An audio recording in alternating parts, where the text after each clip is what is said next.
레디 액션. 안녕하세요. 칼 책을 읽어보도록 하겠습니다.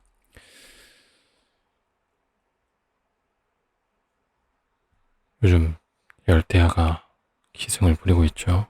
여러분들 잘 잠도 주무시고 저처럼 더위에 지쳐서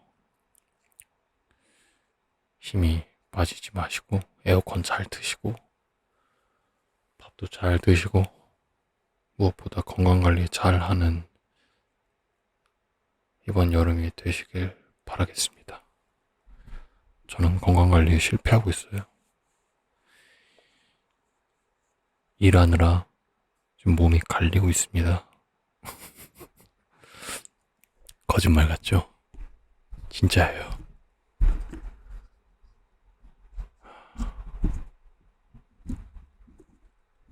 몸은 몸대로 갈리고 건강은 건강대로 못 챙기고 진짜 일석이조네요.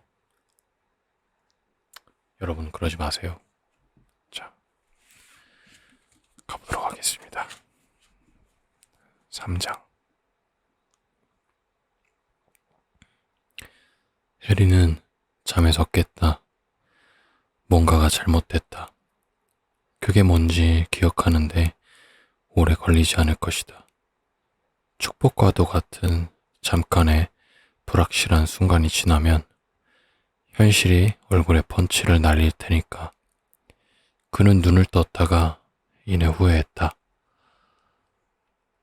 햇살이 얼룩덜룩 뿌연 창문을 비집고 들어와 작고 휑한 방을 훑고는 눈 안쪽에 고통스러운 지점을 찌르는 것 같았다.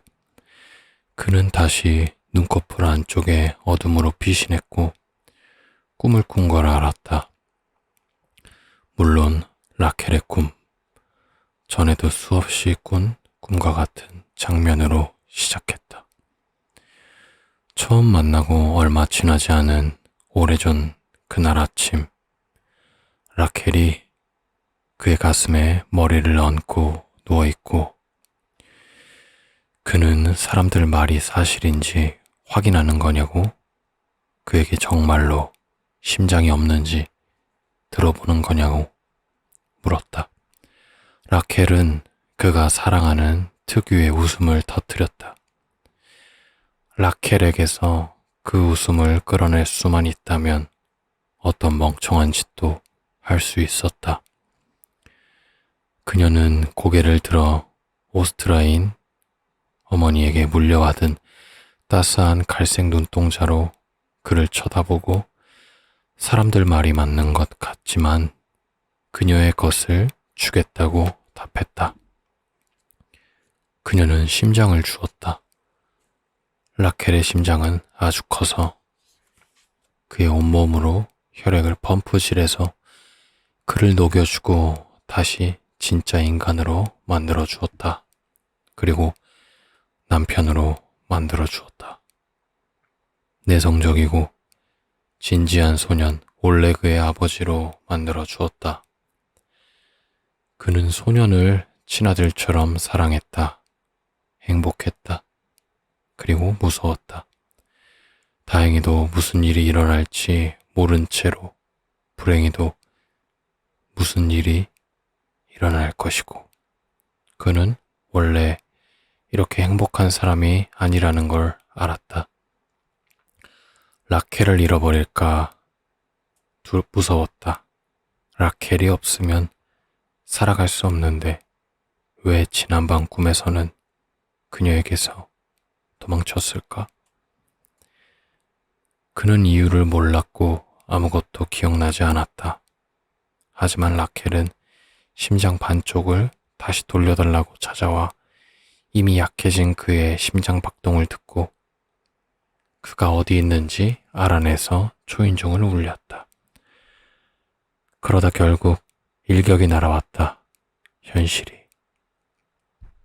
그가 이미 그녀를 잃어버린 현실. 그가 그녀에게서 도망쳐서가 아니라 그녀가 그를 내쫓아서 해리는 거칠게 숨을 헐떡였다. 어떤 소리가 귀를 뚫고 들어왔고 눈 한쪽만 욱신거리는 게 아니라 뇌 전체에서 격렬한 통증이 일어났다. 그리고 아까 깨기 직전에 꾸던 꿈을 유도한 것이 바로 그 소리라는 것을 깨달았다. 정말로 초인종이 울렸다. 어리석고 고통스럽고 억제할 수 없는 희망이 그의 머릿속을 헤집었다. 해리는 눈을 감은 채 한 손으로 소파 베드 옆 바닥을 더듬으며 위스키를 찾았다. 손끝에 닿은 병이 뒤로 넘어갔다. 낡은 쪽모이 세공 바닥에서 구르는 소리를 들어보니 빈 병이었다. 그는 겨우 눈을 떴다.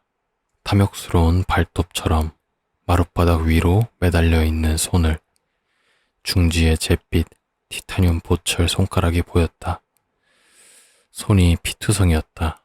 젠장. 그는 손가락 냄새를 맡으며 어제 밤늦게 무슨 일이 있었는지, 여자들이 엮여 있었는지 기억을 짜냈다. 이불을 젖히고 190cm의 호리호리한 벗은 몸을 위에서부터 훑어보았다. 술을 다시 입에 대고 몸에 상처가 생기기 시작한 지는 얼마 안 되었지만 예상대로라면 근육이 한 주가 다르게 약해지고 이미 회색빛인 피부가 백지처럼 허옇게 유령처럼 변해서 결국에는 완전히 소멸할 것이다. 물론 그러려고 마시기는 것이기도 하고 아닌가? 그는 겨우 몸을 일으켜 앉았다. 주위를 둘러보았다. 그가 사람다워지기 전에 살던 곳으로 되돌아왔다. 이번에는 한층 아래로 떨어진 채로 무슨 얄궂은 운명의 장난인지 그가 젊은 경찰에게 빌려서 지내다가 계속 새들어 살기로 한 40제곱미터의 방 2칸짜리 아파트.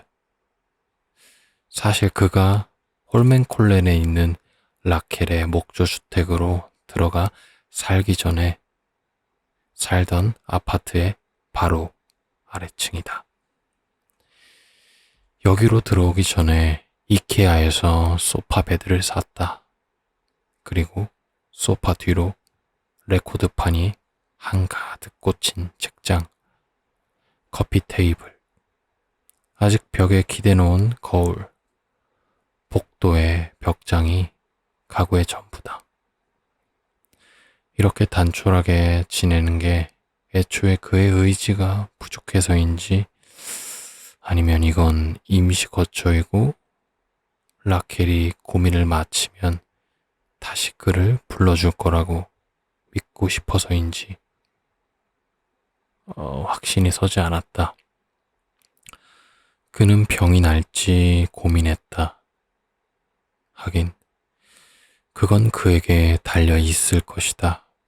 2주쯤 지나자 몸에 독이 익숙해져서 내성이 생기는 것 같았다.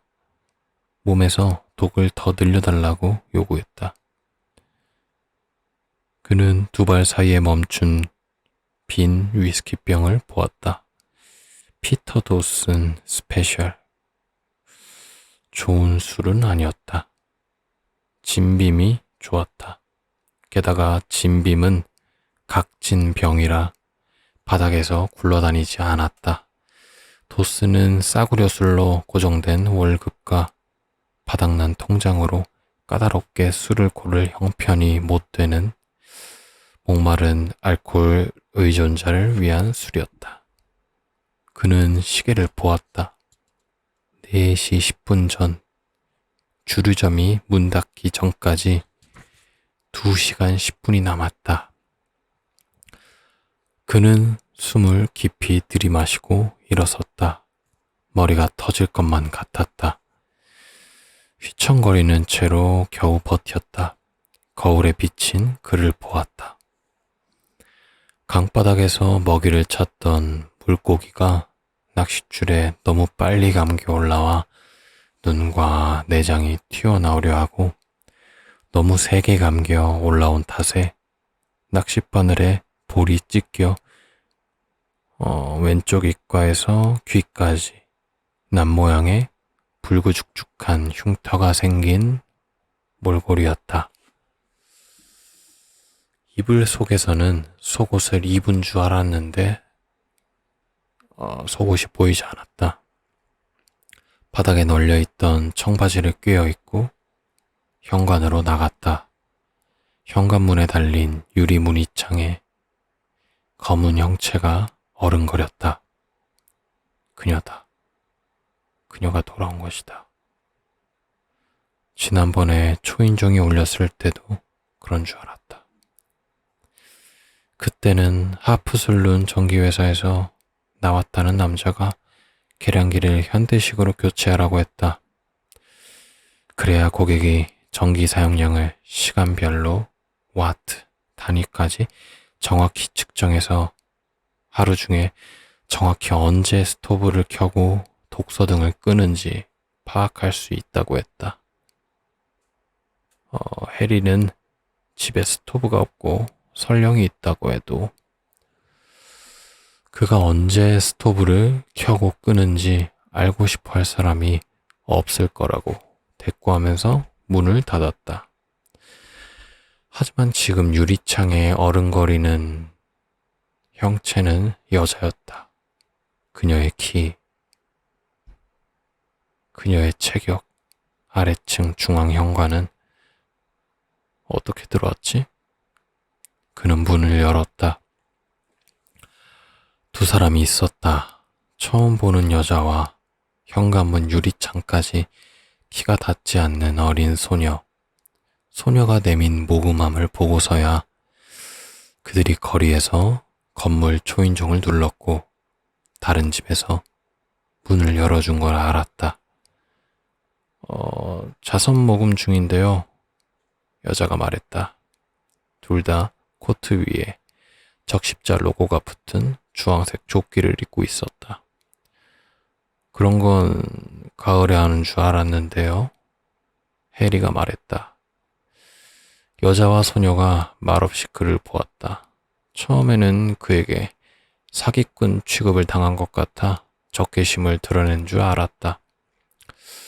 그러다 조롱의 눈빛인 걸 알았다.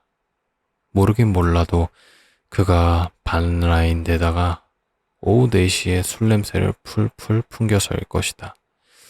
그뿐 아니라 이미 전국에서 가가호호 자선모금 방문을 받는다는 뉴스가 TV에 대대적으로 보도된 줄도 모르는 듯 보여서일 것이다. 해리는 수치심이 올라오는지 보았다. 아닌 게 아니라 그랬다. 약간은 평소 술 마실 때 현금을 넣어두는 바지 주머니를 뒤졌다.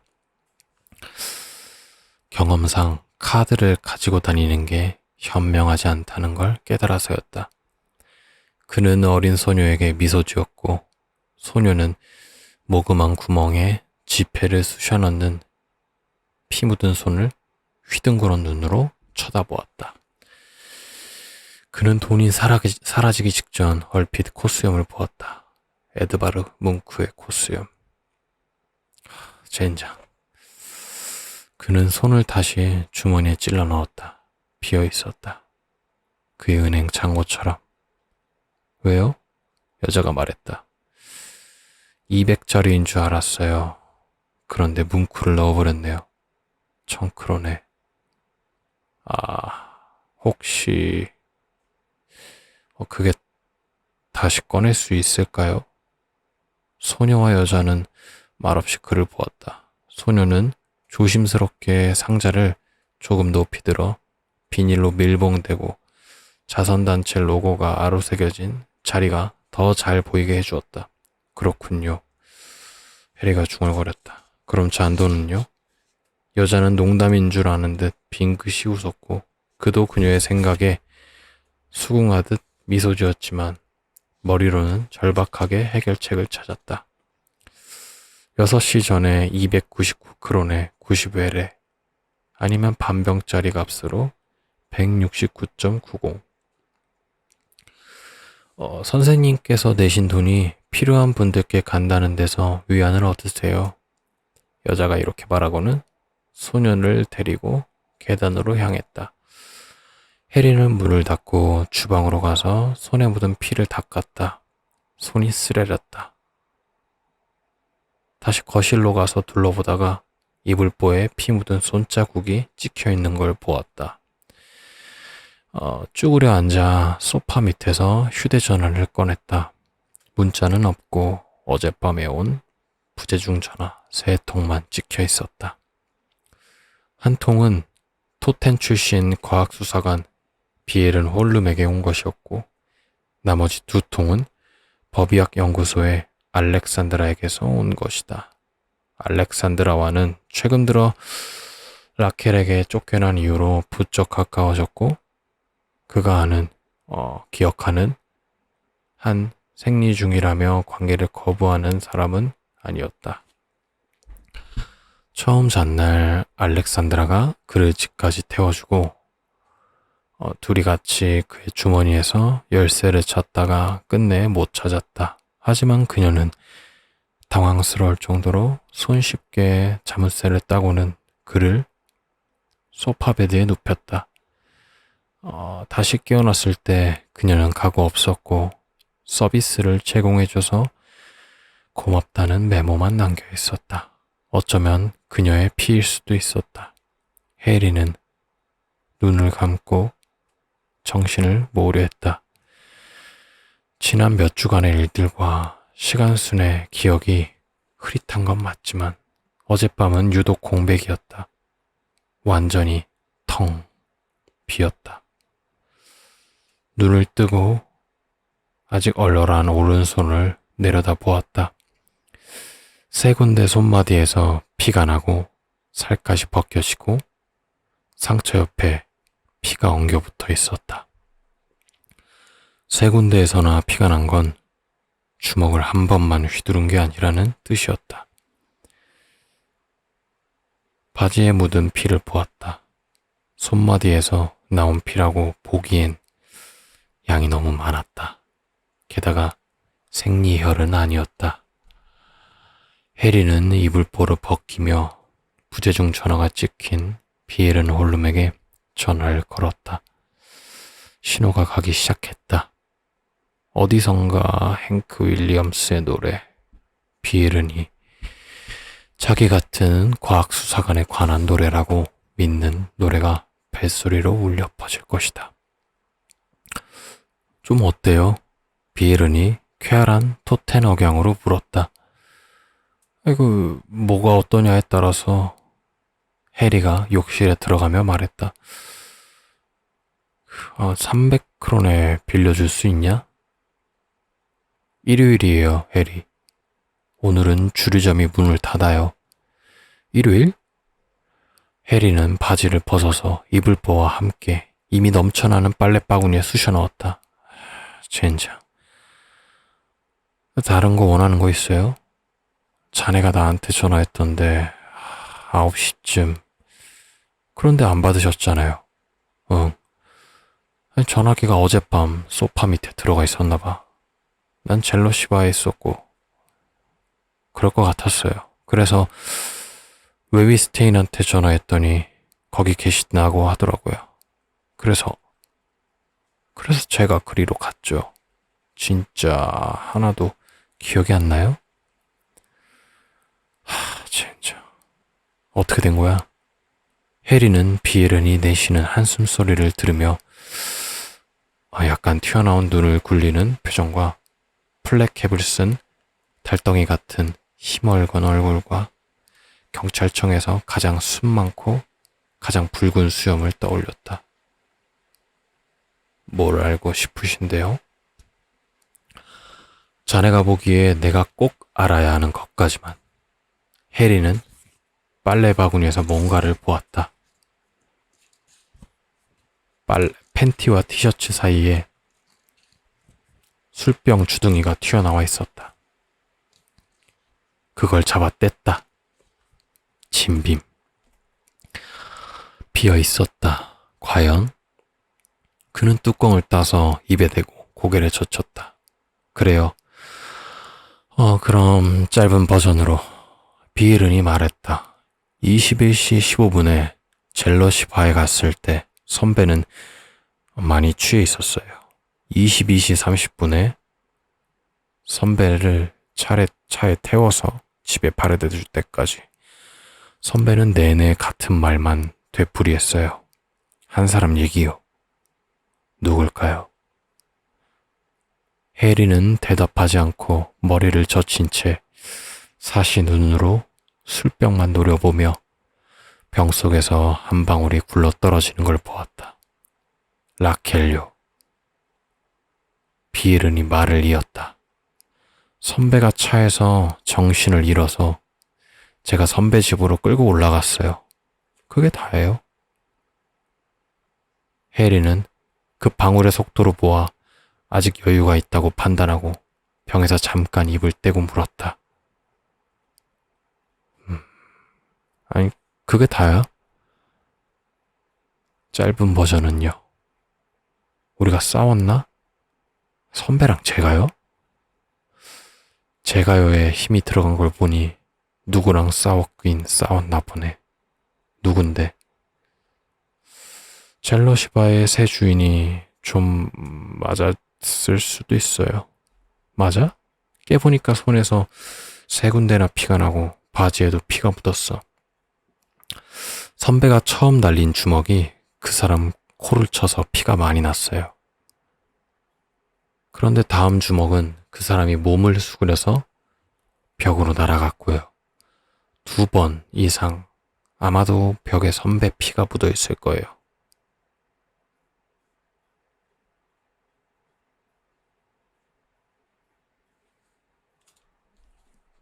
다음 내용이 궁금한가요?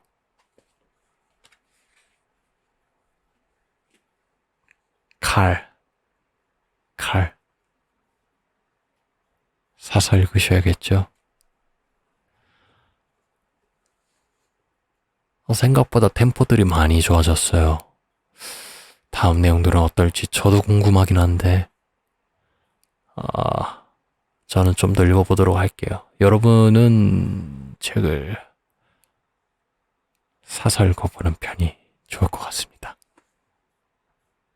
배가 고파요. 책 읽어야 돼서 배도 고프고, 진짜 허기가 져서 배도 고프고, 마음의 양식으로서도 배가 고파요. 좀 더 궁금하신 분들은 사서 읽어보시길 바랍니다. 그럼 안녕.